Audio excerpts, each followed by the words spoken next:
Salam sehat Pak Heri dan tim asisten dosen sekalian. Izinkan kelompok kami untuk mempresentasikan mengenai tugas 4, yaitu survei hardware dan sistem operasi untuk komputer server pada mata kuliah sistem operasi untuk sistem informasi. Pertama-tama perkenalkan kelompok kami berasal dari kelas A dan kelompok kami. Perkenalkan, saya Anissa Zara. Perkenalkan nama saya Davin. Perkenalkan, saya Simponi Selis. Dan pertama-tama tentunya kami ingin menjelaskan pendahuluan terlebih dahulu, yaitu mengenai latar belakang masalah dan kontribusi yang akan kami berikan melalui presentasi kali ini. Sebelum kami menjelaskan lebih detail hingga kepada kesimpulannya. Baik, adapun latar belakang dari presentasi yang kami sampaikan ini adalah perkembangan teknologi yang ada saat ini. Seiring perkembangan teknologi, banyak kegiatan manusia yang dapat dilayani oleh komputer. Contoh sederhananya, pada suatu institusi, contohnya sekolah maupun universitas, telah tersedia sistem informasi untuk menyediakan layanan kegiatan belajar dan mengajarnya. Di UI sendiri, kita mengenal website CNG untuk melayani nilai ataupun informasi tentang kegiatan universitas. Untuk memberikan layanan ini diperlukan data yang sangat besar dan sangat banyak, sehingga dibutuhkan server untuk mengoptimalkannya. Server sendiri adalah suatu komputer yang mengatur lalu lintas data yang tersimpan pada jaringan. Fungsi server secara umum adalah untuk menyimpan aplikasi dan database yang dibutuhkan oleh komputer yang terhubung. Kemudian, server menyediakan fitur keamanan untuk komputer dan melindungi semua komputer yang terhubung menggunakan firewall. Server juga menyediakan IP address untuk mesin dari komputer yang terhubung. Kurangnya ilmu pengetahuan akan penggunaan operating system dan hardware ini untuk membangun suatu server merupakan masalah yang kami ambil untuk diselesaikan melalui presentasi ini. Banyaknya jenis server yang muncul saat ini karena seiring perkembangan zaman menyebabkan makin juga banyak kebutuhan manusia itu sendiri. Sehingga hal ini dapat timbul kebingungan bagi seseorang untuk menentukan server mana yang tepat untuk digunakan oleh dia sendiri ataupun perusahaan yang sedang ia tempati. Sehingga melalui presentasi ini kami ingin menyelesaikan masalah tersebut melalui kontribusi yang akan kami berikan. Yang pertama, boleh dilanjut. Yang pertama adalah informasi, itu untuk memberikan saran dan rekomendasi terkait hardware dan operating system yang sesuai dengan kebutuhan penggunanya nanti. Kemudian kami berharap dari presentasi yang kami sampaikan akan menjadi salah satu sumber bahan pertimbangan untuk membandingkan pembuatan komputer server sebagai bahan diskusi seseorang. Selanjutnya untuk bagian hardware akan dilanjutkan oleh rekan saya, Simponi. Selanjutnya saya akan menjelaskan mengenai bagian hardware, tepatnya mengenai spesifikasi hardware yang cocok untuk pembuatan server. Hardware adalah semua jenis komponen pada komputer yang memiliki bentuk fisik maupun bisa dilihat serta dirasakan. Hardware pertama yang akan saya jelaskan adalah Central Processing Unit, yaitu CPU. Prosesor sendiri di sini berfungsi untuk mendukung kinerja komputer. Selanjutnya, spesifikasinya minimal 64 bit, dan juga minimal 4 buah dengan clock speed minimal 3 GHz. Contohnya adalah Intel Xeon E2378G. Selanjutnya diperlukan juga RAM. Diperlukan memori yang besar untuk mendukung tugas utama komputer. Diperlukan minimal 8 GB, namun lebih baik apabila menggunakan 16 GB hingga 32 GB. Contohnya adalah RAM Corsair Vengeance dengan 32 GB. Selanjutnya, ada juga hard disk drive atau HDD dengan minimum kapasitas 1 TB, minimal 7.200 RPM per menit, serta kecepatan read and write yang cukup. Contohnya adalah WD Black dengan seri WD110 SPSX. Selanjutnya, diperlukan juga SSD atau Solid State Drive yang memiliki kecepatan read and write yang tinggi. Contohnya adalah SSD NVMe Samsung 970-500 TB. Selanjutnya, diperlukan juga motherboard. Motherboard di sini berfungsi sebagai penghubung segala jenis komponen komputer, oleh karena itu sangat penting. Diperlukan chipset, memori, dan juga prosesor yang sesuai. Contohnya adalah motherboard Asus dengan seri Z490 Creator 10G. Diperlukan juga cooling system. Dalam pembuatan server, tentu saja kita akan menggunakan banyak sekali mesin. Oleh karena itu, untuk mengatasi terjadi overheating pada mesin, diperlukan cooling system. Contohnya adalah cooler MSI MAG 240R. Selanjutnya diperlukan juga PSU atau Power Supply Unit untuk mendistribusikan daya. Contohnya adalah PSU Corsair RM750. Selanjutnya akan dijelaskan oleh rekan saya. Kami sendiri telah mengetahui bahwa suatu perusahaan atau organisasi atau instansi bisnis lainnya maupun juga non-bisnis itu memiliki sebuah hal yang namanya data center. Data center sendiri harus didukung dengan ada hardware. Nah, sesuai dengan riset yang kami lakukan, terdapat beberapa klasifikasi yang dapat kami sampaikan mengenai hardware untuk data center. Yang pertama adalah core computing equipment seperti desktop, servers, dan server racks. Selanjutnya ada network yang terdiri dari routers, switch, modems, firewalls, dan cables. Lalu ada storage resources seperti hard drives, tape drives, backup storage resources, dan SAN storage. Lalu juga terdapat power and cooling seperti power generators, cooling towers, uninterrupted power supply system atau UPS, dan hal-hal lainnya yang terkait dengan I/O system seperti printers, keyboards, mouses, dan scanners yang tentunya bertindak sebagai hal-hal sekunder. Untuk yang selanjutnya, saya juga akan menjelaskan bagian sistem operasi untuk server, di mana sistem operasi yang kami jelaskan adalah sistem operasi yang menurut kami layak dijadikan server, sesuai dengan riset yang telah kami lakukan. Yang pertama ada Microsoft Windows, yaitu sistem operasi yang dikembangkan oleh Microsoft Corporation atau perusahaan Microsoft, di mana Windows memungkinkan pengguna untuk melakukan berbagai macam hal. Windows tidak hanya dibangun untuk komersil saja, untuk kebutuhan individual saja, tapi Windows juga dibentuk untuk kebutuhan profesional seperti bisnis, organisasi, dan hal-hal lainnya. Windows pertama kali dirilis pada tahun 1985 yang merupakan perluasan dari MS-DOS atau Microsoft Disk Operating System, namun dengan tambahan interface atau antarmuka. Hingga saat ini, seperti yang telah kita gunakan, terdapat Windows versi ke-11 yang telah dirilis secara komersil.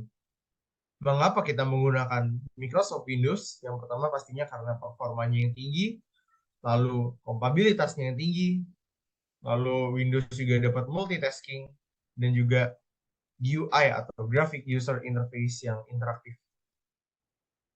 Selanjutnya kami juga menemukan Linux server, yaitu sistem operasi yang bersifat open source yang didesain untuk menyediakan opsi berbiaya rendah atau bahkan tidak berbiaya sama sekali untuk mengirimkan konten, aplikasi, layanan, dan lain-lain kepada klien mereka. Dan Linux sendiri memiliki suatu keuntungan di mana Linux mengatasi kebutuhan penyimpanan dan operasional untuk organisasi yang besar. Mengapa kita menggunakan Linux? Pastinya juga karena performanya yang sangat baik, lalu security yaitu keamanannya yang sangat tinggi, lalu Linux juga merupakan OS yang stabil dan juga memiliki skalabilitas yang tinggi. Dan Linux juga memiliki banyak tipe seperti Ubuntu yang telah kami gunakan untuk mata kuliah sosial, lalu ada Debian yang digunakan oleh teman-teman ilmu komputer, lalu juga ada banyak jenis-jenis lainnya seperti OpenSUSE, lalu ada Fedora, Linux Mint, Mandriva, Red Hat, Gentoo, Kali Linux, Arch Linux, dan Puppy Linux. Yang terakhir, kami juga menemukan Mac OS X atau Mac OS Server. Kita sendiri telah mengetahui bahwa Mac OS merupakan sistem operasi komputer yang dibuat oleh Apple Computer, khusus untuk komputer Macintosh dulunya, dan tidak kompatibel dengan PC berbasis IBM. Namun sejak tahun 2006, macOS telah memiliki kompatibilitas dengan arsitektur PowerPC maupun x86. macOS X sendiri adalah sistem operasi yang menggunakan kernel BSD, sehingga beberapa kalangan mengatakan bahwa macOS itu termasuk di dalam keluarga Linux. Mengapa kita akan menggunakan macOS? Pastinya juga karena performanya yang tinggi. Selain itu, macOS juga seperti Linux, yaitu memiliki keamanan yang sangat tinggi. Lalu juga user friendly, artinya mudah digunakan oleh pengguna awam. Selanjutnya kompatibilitasnya yang tinggi, lalu grafik user interface-nya yang sangat baik. Lalu terdapat juga komponen yang open source dan juga multilingual atau dapat digunakan dengan berbagai macam bahasa. Baik, untuk bagian selanjutnya akan dijelaskan kembali dengan teman saya. Baik, saya akan menjelaskan perbandingan dari sistem operasi yang telah disebutkan oleh rekan-rekan saya sebelumnya. Yang pertama, saya akan menjelaskan kelebihan dan kekurangan dari Microsoft Windows. Boleh dilanjut? Microsoft Windows adalah salah satu contoh sistem operasi yang dapat digunakan sebagai server. Adapun kelebihan dari Microsoft Windows ini adalah user friendly yang mana mudah digunakan oleh penggunanya, kemudian kompatibel dengan banyak hardware di mana Microsoft Windows dapat digunakan di multi-device. Kemudian Microsoft Windows ini dapat menjalankan lebih dari satu file dan aplikasi pada waktu yang bersamaan, sehingga meningkatkan efisiensi dan efektivitas penggunanya. Kemudian Microsoft Windows juga menawarkan berbagai hal dan pendukung bermacam-macam perangkat peripheral. Microsoft Windows ini menawarkan manajemen virtual memory, graphical user interface, dan multitasking, sehingga tidak terbatas pada satu desktop komputer saja. Namun ada beberapa kekurangan yang dimiliki oleh Microsoft Windows. Yang pertama, lalu lintas penyimpanan filenya cukup kacau, sehingga file akan agak sulit untuk dicari ketika baru diinstal. Kemudian, keamanan sistem dari Microsoft Windows ini cukup lemah sehingga menyebabkan sistem mudah dibobol. Kemudian, Microsoft Windows membutuhkan space hard disk, physical memory yang besar, dan prosesor dengan kecepatan yang cukup tinggi, di mana ini akan menambah cost atau biaya untuk hardware-nya. Kemudian, Microsoft Windows memiliki harga lisensi yang cukup mahal. Berikutnya adalah Linux. Linux memiliki kelebihan sebagai berikut. Yang pertama, memiliki tingkat keamanan yang sangat tinggi. Kemudian, Linux ini terintegrasi dengan open source software. Open source di sini maksudnya terbuka untuk dipelajari, diubah, ditingkatkan, dan disebarluaskan, sehingga kostumisasi pada Linux itu sangat tinggi.